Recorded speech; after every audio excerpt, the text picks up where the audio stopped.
threat. Fuck, guys, this has gotten pretty heavy pretty quick. This has really gotten a balloon. Would this be a bad time to ask about Benoit? I will tell you. I didn't know what his boner looked like. I will tell you this, You man. didn't show me. There's some people where you just get a fucking vibe. I like the guy personally. I knew he was crazy, and I You knew he was crazy though, right? Yeah, we used to say he was tripolar. It was like a new form of polarity that's fucked up. You know, honestly, nobody had been more complimentary of my work though. Oh, You know that? He loved my technique and he'd be like, he'd have Brian showing people how to do shit when they would ask him for, hey, Chris, how do you do this? He'd be like, well, that's Brian. it was really Pretty insane. insane. He's a guy I looked up to professionally. But at the same time, man, people with blue eyes are crazy. I got him. He had extra blue eyes. I don't know. But I yeah, think the shit business happens. drove him nuts. You got blue eyes. You know what I'm talking about, right? We're fucked, right? Yeah. Aryan motherfuckers. That's it, right? That's Yeah. We're Nordic aliens. Yeah. I remember specifically. I rember there was a Palladians, time I think, yeah. we were in Zurich, Switzerland, finishing up a tour, like a European tour, and we. I mean, to answer like your Benoit stuff, early on in our career, like they thought we weren't taking our jobs seriously because we were working out 10 hours a day. He came into me when I was showering. Remember in Nashville? Benoit. Yeah. No, Benoit, open up the shower. Did you work out today? No, I worked off. Yeah. Anyway, so Yeah, it was really bizarre. But like early on, Chris Benoit and Bob Holly took it upon themselves to kind of take us under their wings, their meat wings, and make sure that we were kind of on what they felt was the right path, you know, to being successful or to like sustaining in that career. But I fucking left within a month. Yeah, I left within a month, man. I left within a month. These guys were lunatics. I hated everything about it. At the same time, though, I do appreciate what they did for us. Yeah, I mean, they tried. I knew that it was similar to like a Young Boys situation. Yeah. You know what I mean? Like pick them up from the airports and stuff like that, and you know, hotels, get all that stuff straightened out, and then you know, waking you up at like 4:30 and getting to the gym at like 5, and working out. Canceling your Bob Evans order. That was your order. That was my Bob. Yeah, that was my Bob Evans order. And just like. You know, you would wake up, work out intensely for like 2.5 hours, eat this like insane lumberjack meal, and probably do 1,000 push-ups like all by 9 o'clock in the morning. And then, so I remember like, so they had us doing that for it felt like a couple months. You know, we were on this kind of like intense young boyish schedule, and I remember one time we went to a Bob Evans. And I think it was in Michigan or something, and it was snowing. It was just really nasty outside. Anyway, so it was. I was working out with Bob, and Benoit and Jamie, mini Benoit, was with Brian. And so, anyways, we all meet at Bob Evans, and we're sitting there, and I mean, Jamie is like carbon copy little. He idolized them, yeah, for sure. I think he might have come out of Benoit's ass at one point. And I like Jamie. I do too. You know, he like the zoo, those wax sculptures that squeeze out. And so we're at Bob Evans, and I think it was like Benoit, Jamie, Bob. I don't know why the three of them would be sitting on the same side. To stare us down. And then I was sitting next to Brian. We were sitting there, and they started with Benoit, and they're like, "What can we get you order?" He's like, "Steak." 20 egg whites. Steam my steak. And Steak. You know, it was like 15 egg whites, toast, dry, tomato. Boiled chicken breast. And she'd be like, how about you? And Jamie would be like, same thing. And then Bob would order something Give insane. me twice as many. Yeah, Bob would have like this Michael Phelps diet, like just for breakfast. And then go to me, and I was like, I don't want to get beat up. Like, this is so stupid. I'll have egg whites. Like, I just need like 6 of them. I'll just take the little steak. Like, you'll take the big one. I'll take the big one. And then I was like, whatever. And then Brian's like, I'll have a big stack of flapjacks and butter and syrup and whipped cream and all this shit. And he's I think I ordered this, some French toast and this retarded like sugar diet. And bun breakfast. Like, she had like a breakfast. Yeah, the lady had like she was taking the order. She's like, and Benoit like reaches across the table. Give me the number 7. He's like, no, scratch. He's not ordering that. Give him what I had. No, he's not eating that. No.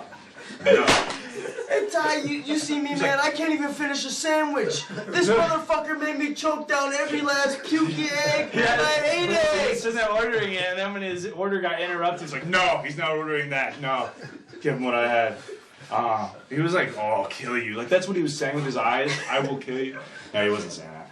It was all work out with you. It was a breakfast deal. And Brian, I just see with his fork and knife, he's kind of tossed. I'm like, well, all right. So it was an experience, though. I valued it. You know, it was interesting. But John, Batista, and Randy would fucking, you go out to eat. That's true. They'd pick up the tab, even if you weren't sitting at the same table. Man, I mean, yeah, cool guys. Yeah. Benoit even. Dude, I mean, a lot of wrestlers learned that. Benoit, actually. I did too, man. I did too. He was crazy. He was. But threatened to give me cauliflower ears one time. Hey, how about Montreal? How about Hooters? Did I ever tell you that story?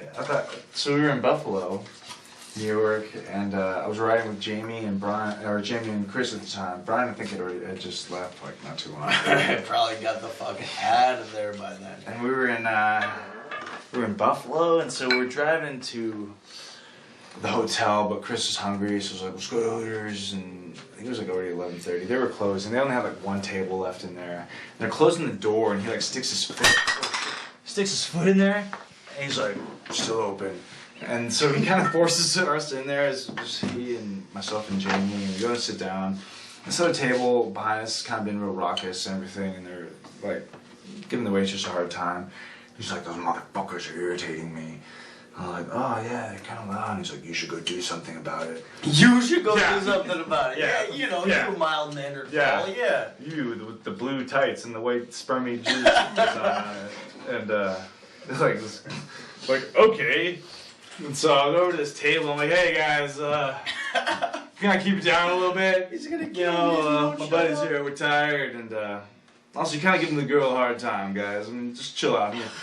Well, sorry, man. We're giving you a hard time too. I was like, well, hey, man, just saying, just being a little loud. My friends are getting kind of irritated. Like, why don't your friends come and say something? Like, then they looked over and like they quieted down. I was like, well, hey, look, man, just chill. He's like, no. I was like, we've been rude to the girl. You know, I was trying to like just pull whatever this defense was out of my ass.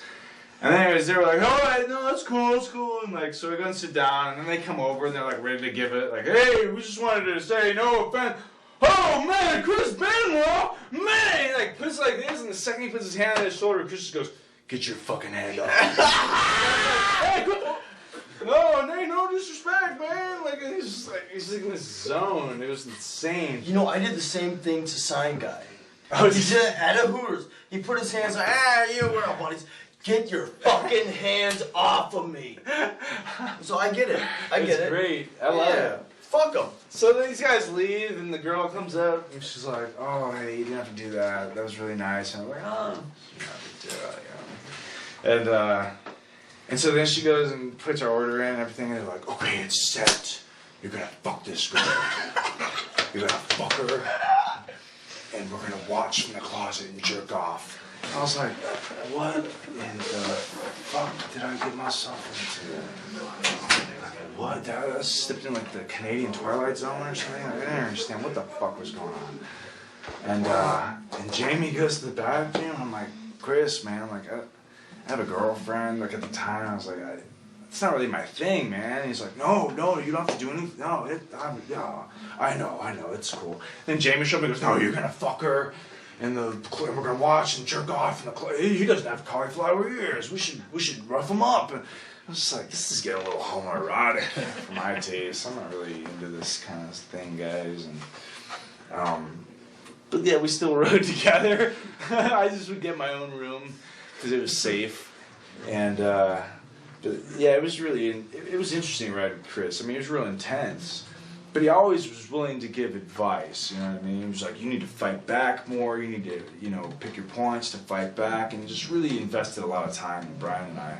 But I was getting at earlier was there was a time when we were finishing up a tour in Zurich, Switzerland. And that was the last stop. And we were at the bar and drinking and stuff like that. And I remember Chris came up to me and he said, you and Brian, that's what's going to make money here in the years to come. And I was like, well, you know, we're trying and stuff. He goes, no, against each other. He's like, that's what the future of this company is you guys against each other. That's going to be the feud for the ages. And I was like, wow, thanks, you know. And like, I mean, he was just like extremely respectful of the fact that we had tried to go about, you know, our careers in a similar fashion that he had and Benoit had, you know, going to Japan and just trying to make your way out there. So I don't know, Chris really always took an investment in us, you know, he always tried to keep us on track, I think, to be what he thought was ideal. What does that say about us? That we're not crazy. Fuck, he was awesome though. Yeah, he was. Fuck it, man. Was, I mean, the intensity. It was, I mean, and when that guy would tell you that he really liked what you did, I mean, that would make up. Like, honestly, that's what gave me a lot of longevity, was the respect I gained from peers that I respected. Because when you're rejected by the office that you're trying so hard to please, every night you're just rejected nonstop in a disrespectful way too. You know, real condescending relations. To get a compliment from someone like a Benoit or a Steamboat, or, you know, the guys that are actively working, and it was Benoit at the time. I mean, that would just smooth all. It would be like, okay, this was worth it, you know. And all that disrespect that you would get from the office and all that bullshit wouldn't even matter, because it was like, I got this guy's respect. That's above anything, you know. So, but I wasn't surprised with, you know, what happened. Oh, you shitting me? I was sitting this far, if you were Jimmy Yang, from Jimmy Yang, and when the hysterics happened, I looked over at Jimmy, and that was it. We knew what fucking happened. Is that before or after you heard Matt Striker go, No! Oh, come on, man. It happens. your badge? It happens every day. it's down there, isn't it? You know, I mean, shit happens, man. I mean, I really hope I don't kill my wife. I really, really hope we don't have kids first and I kill her and them. I mean, fuck. No, and I'm sure if you would have asked him 10 years in advance, fuck no, I don't want to have a wife and kids and kill them. Nobody wants to, but even a week in advance. Yeah, but fucking shit happens, man. I mean, he actually called me about 2 weeks before that I went down. About the dogs. Yeah, come on, don't be a dick. No, You're an asshole. But he called me. I would say about 2 weeks before that went down to check on my mental stability, to check on how I was holding up, because I'd had a rough patch there for a while where I was coming back from an injury and I was just like having really shit match after shit match, and it was just like frustrating, and I was just getting really depleted. My confidence was just like, what the fuck, I can't get out of this funk, and I was walking around really just like, ah. And so guys were like pulling me aside and like, hey man, what are you on? I was like, nothing. This sucks. It's fucking, I don't, you know, and they're like, okay, well you just need to keep your smile, you know, because that's the game. And, yeah, be phony, be front. But then Benoit was calling me at my house and was like, I just wanted to check on you. So it was like weird. I'm okay, I'm fine. And then 2 weeks later, all that was like, I'll tell you though, he loved the Bible, and they all love the Bible, huh? Isn't that spooky? Born again. Yeah. Born again, kill again. Dungeons and Dragons. Yeah. No, they didn't play with dice. Chris did. He's a big RPG guy, yeah. Really? What games did he play? Final Fantasy? Magic. Did he really? Pokemon, yeah, he was really... He's a Pokemon guy? I love Pokemon. Oh yeah, no, he really did, yeah. Damn. Real good sandcastle maker too. He didn't go to Portland, and it wasn't Portland. Where was it in Oregon? Where they have the Sandcastle Festival? Astoria. Really? Yeah. Home of the Goonies. He never went though. He's not that good. No. Sloth would never allow him. Wait, he wasn't that good. Come on, man. He'll never make a sandcastle again. Not in that physical form. No. A couple little things we'll touch on that we haven't touched on yet. Couple big things. George Lopez, certainly. Paul, remember... Billy Jack Hayes. Benoit. Vince was the father. Fuck 'em all. Oh, come on. You got that for me, right? He doesn't even know what I'm talking about. He does, but he doesn't. That's fucking genius. Bombshell tonight. I got hepatitis. Fire. Do you guys know, like, the fucking genius, right? Yeah. I love it. Okay. I'm done jerking you guys off, but I love it. I haven't even started. What other horror movies you want to talk about there? The Undertaker. They're making an Undertaker movie. Are they really? I heard it. Dude, when I saw him on fire, I thought How awesome was that? Whose powers? He can't even put out fire on his own? No, I was with Jordan, gonna meet you. I was with my buddy Knuckles at Hamburger Habit off of Pico in LA. Really and we were good. watching, and this shit is on CNN while we're eating fucking hamburgers. This motherfucker. While we're eating fucking hamburgers, I was in heaven, man. Oh my gosh. Yeah. How many Anyway. lives does he have left? I don't know. There was some really good Undertaker, and there was some Undertaker who was just kind of like, huh? Is this the same guy? Like, The weird thing was the way people would act around him. You know what I mean? The change of behavior because obviously he's an authority figure. He's been around. You know, he carries some clout. And people who you might be riding with and might be boys with would fucking turn around and to him thinking they might scoot up a little bit. oh, it's disgusting. And I can't blame it on him. Well, but at the same time, he was listening to He it. relishes that, I think.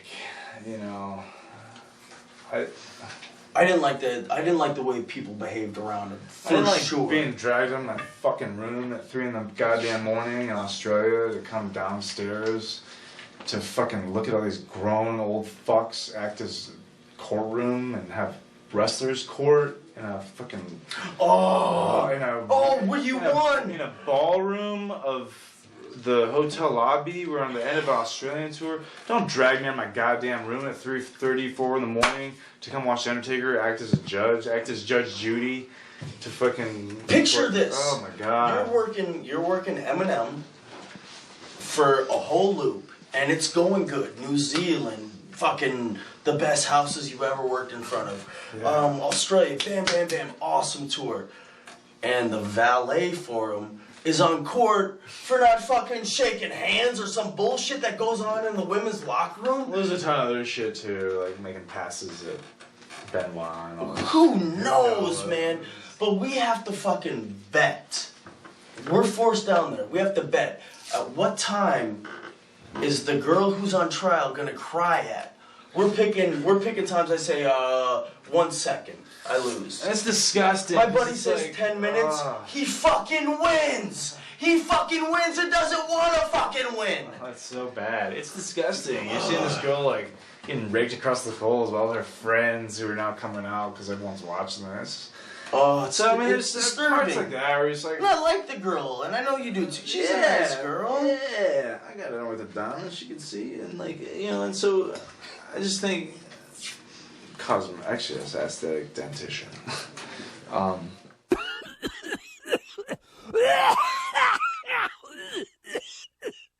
But so there's elements of that. Personally, I'm not a fan of people who love themselves. Like, I love myself, but that's because I know what I'm made of. I don't need to tell everybody What are you else. made of? I'm made of Can a you tell lot me? of good SpaghettiOs. Can you give me a little taste out of the spaghetti? What are you made of, Paul? It's like a crystalline orange that glows, except it has almost a green hue like this. And that's because that orange is blazed. You have no idea what your hair looks like right now. No, it's Yeah, you do. looks like jizz. No, it doesn't. It's waving. I put jizz It's in my hair. magical.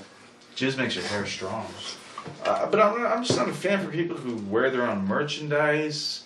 I'm not a fan for people who, put, dead man on their license plates when they drive around town that they live in, because I happen to live in the same town as him. my town, motherfucker, not yours. I've been there a lot longer than you, old man.